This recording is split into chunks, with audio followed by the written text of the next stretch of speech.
अंदर से मेंबरान खरीद लिए थे और ये फैक्ट है कि खरीद लिए थे उन्होंने। हमारे 8 वोट उनको जरूरत थी, वो 11 वोट खरीद चुके थे और उनको अपनी पनाहगाह में महफूज कर दिया था। अगर हम वोट न करते तो ओरिजिनल ड्राफ्ट से भी ज्यादा गंदा ड्राफ्ट आता और वो कामयाब हो जाता। 11 लोग आप खरीद चुके थे, अगर हम ना आते तो उन्होंने ज्यादा गंदा ड्राफ्ट मंजूर करवा लेना था। देखिए, ड्राफ्ट तो मंजूर करवाना था जी, ठीक है, और मैंने भी तोड़ने थे या तोड़ लिए थे। मैं अब डिटेल में, पहले मैं अपनी स्टेटमेंट तो मेरे ड्राफ्ट मंजूर करवाना था, लेकिन ड्राफ्ट की मंजूरी हम सियासी तरीके से ही चाहते थे और वो हमने करके दिखाया।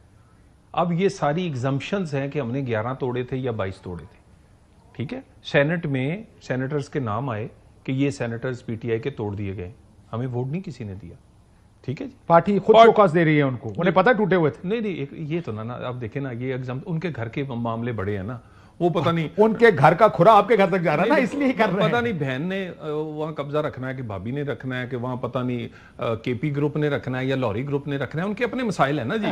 वो मेरा मसला नहीं। अगली बात देखिए ना, बाकी रही बात, हम एक पॉलिटिकल जमात है। सर मैं आपको एक बात बताऊं, पहले मौलाना साहब के बयान का जवाब दें। आप ये कह रहे हैं अगर मौलाना ना होते तो तरमीम पास होती। देखिए, मौलाना को हम मौलाना से भी शायद आगे भी लोगों को शामिल करना चाहते थे, और उसमें मैं अगली बात, पेपर्स पीटीआई के जो मेंबर थे उस कमेटी के, मैं आपको उसकी रिकॉर्डिंग दूंगा जिसमें डोगर साहब ने लाकर कहा कि इसमें तो है ही ऐसा कुछ नहीं, हमें मंजूर है ये तो, ठीक है, रिकॉर्डिंग मौजूद है। ठीक है, उन्होंने मुझे भी कहा वैसे ऑन द रिकॉर्ड, फिर मैं जानता हूं उन्होंने मुझे भी ये बात डोगर साहब ने ऑन द रिकॉर्ड की बात, ऑन द रिकॉर्ड उन्होंने ये बात की कि मीडिया वाले मुझे कहते थे फैसला अच्छा ड्राफ्ट है, मैं फैसला नहीं कर सकता, ठीक है ना जी। अब गुजारिश ये है कि ये अब चल, लेकिन 11 बंदे तोड़े आप। नहीं, मेरी गुजारिश सुन ले, अभी भी पॉलिटिकल स्टेबिलिटी के लिए 126वीं तरमीम भी करनी पड़ी ना, वो हमने करनी है। पार्लियामेंट होगी, ये पार्लियामेंट वो लूली लंगड़ी वो वाला जो माहौल था ना कि चौक के वजीर आजम बाहर सेटता, चौक के आइन बाहर सेट देता, चौक के जी बेटे से तनख्वाह नहीं ली थी ता याद ना। एक मैं आपको बता दूं, ये खातना लिखने पे गिलानी साहब भी कर गए और आपने बड़े जश्न मनाए थे। मैं कह रहा हूं जो गलतियां की हैं वो उसी तो इन अदालत में मैं बाद में उसी का शिकार हुआ हूं। हमने गलतियों से सीखा नहीं है। नहीं, हम बहुत सीखा है।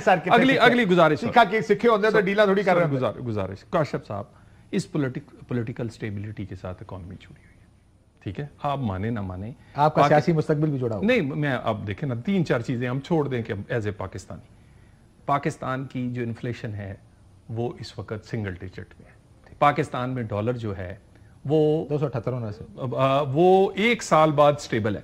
पाकिस्तान की स्टॉक एक्सचेंज एक इंडिकेटर है, वो ठीक है। पाकिस्तान में डिफॉल्ट की बात होने की बजाय अगली बात हो रही, पाकिस्तान का 40% रेवेन्यू। क्या पाकिस्तान की हुकूमत नुमाइंदा हुकूमत है, रिप्रेजेंटेटिव है, ट्रूली एक ऑनेस्ट फेयर फ्री इलेक्शन के जरिए आई है? क्योंकि बुनियाद आप देखें, ये सारी चीजें एक मुल्क में साथ साथ चलती है। सर ये तो ना कहा करें कि क्योंकि सिंगल डिजिट में आ गई है, मईशत सिंगल डिजिट में आ गई है तो बाकी सारी चीजों में पानी नहीं। मेरी बात सुन लेना, मैं ये सारा कुछ बड़ी मुश्किल से अटेन किया है, मैंने जो गिना है। इस पॉलिटिकल स्टेबिलिटी को इसलिए खराब नहीं होने देंगे कि पाकिस्तान के गरीब के चूल्हे से लेके पाकिस्तान की स्टॉक एक्सचेंज इकोनॉमी तक इससे जुड़ी हुई है।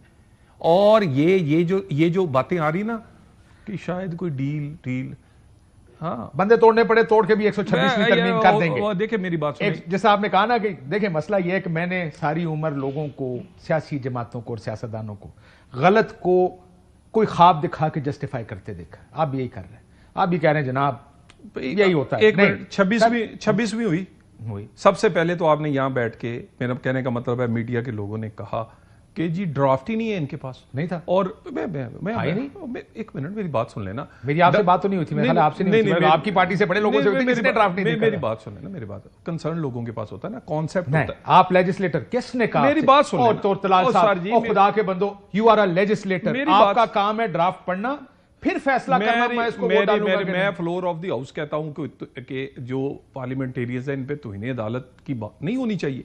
कॉन्सेप्ट है ना एक, उसके बाद उसकी डिटेल्स जाके कमेटीज में, डिस्कशंस में आहिस्ता आहिस्ता वो ड्राफ्ट बनता है। उसके आपने कहा जी वो एक ड्राफ्ट आ रहा है, बड़ा डरावना, बड़ा नागन, बड़ा मौलाना साहब ने, सर जी गुजारिश सुने, 1 महीना तक वो अमेंडमेंट नहीं हुई जिस दिन आप करवा रहे थे, जिस दिन आप करवा रहे थे। वो मेरी बात सुने ना, मियां साहब इस्लामाबाद बैठे थे, ये हमारी मौलाना नहीं माने ना। मैं जानता हूं उस दिन रात को शटलिंग होती रही, आपके सारी लीडरशिप पता नहीं माने। एक मिनट, हम कंसेंसस ज्यादा से ज्यादा लोग हमने उनसे तोड़ा है मौलाना को। आज मौलाना हमारे साथ खड़े हैं मुकम्मल। एक मिनट, नहीं मैं मेरी बात सुने, ये मेरी सियासी जीत है कि पाकिस्तान की बड़ी सियासी पार्टियों जिसमें मौलाना शामिल हैं वो इस तरमीम के साथ खड़ी हैं। और हमने सिंगल आउट किया है पीटीआई को, और पीटीआई को ये कलवाया 1 महीने की स्ट्रगल के बाद कि ड्राफ्ट में कुछ नहीं था, वोट इसलिए नहीं दे सकते क्योंकि अब हमने सही को सही कहना नहीं है, साढ़ा काट। लेकिन 11 बंदे टूटे कि नहीं?